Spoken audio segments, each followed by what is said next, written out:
Kita lanjutkan pembahasan kita terkait dengan environmental provision.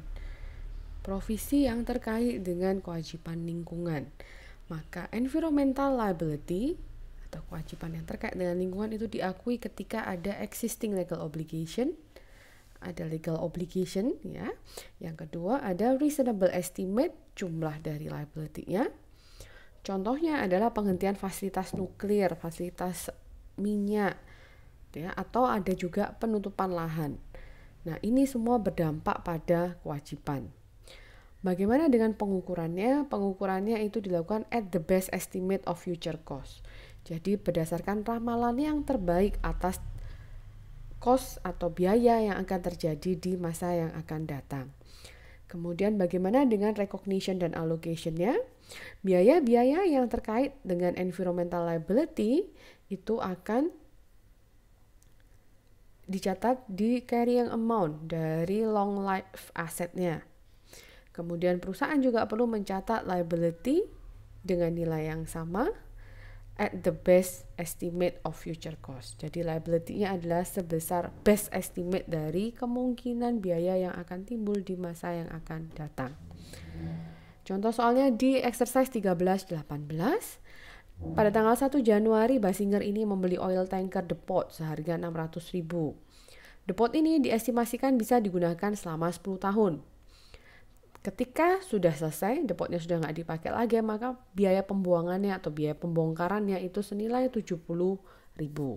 Anda diminta untuk mencatat transaksi tanggal 1 Januari 2019 jika interest rate-nya 6% dan future value dari environmental liability-nya adalah 39087. Kemudian jurnal penyesuaian dan jurnal yang diperlukan pada 31 Desember 2028 ketika memang depotnya ini benar-benar didemolish dengan biaya sebesar 80.000. Maka kita catat dulu di tanggal 1 Januari pembelian depot, berarti pembelian properti plant dan equipment, kita debitkan depotnya, kita kreditkan ke kas senilai 600.000. Kemudian jangan lupa kita perlu mencatat adanya environmental liability senilai future value-nya yaitu 39.087. Jadi kita debitkan lagi ke depot, kita kreditkan ke environmental liability. Nah, bagaimana perlakuan environmental liability ini? Environmental liability ini akan diubah menjadi expense. Ya.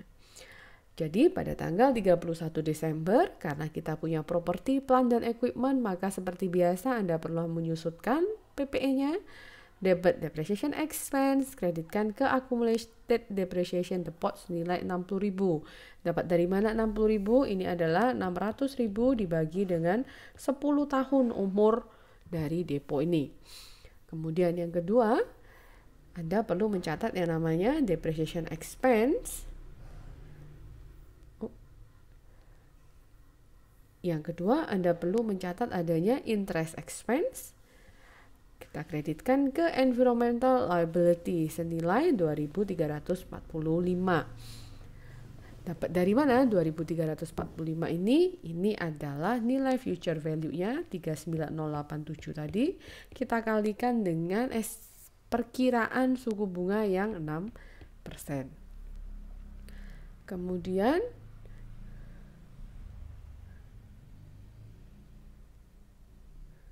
keliru.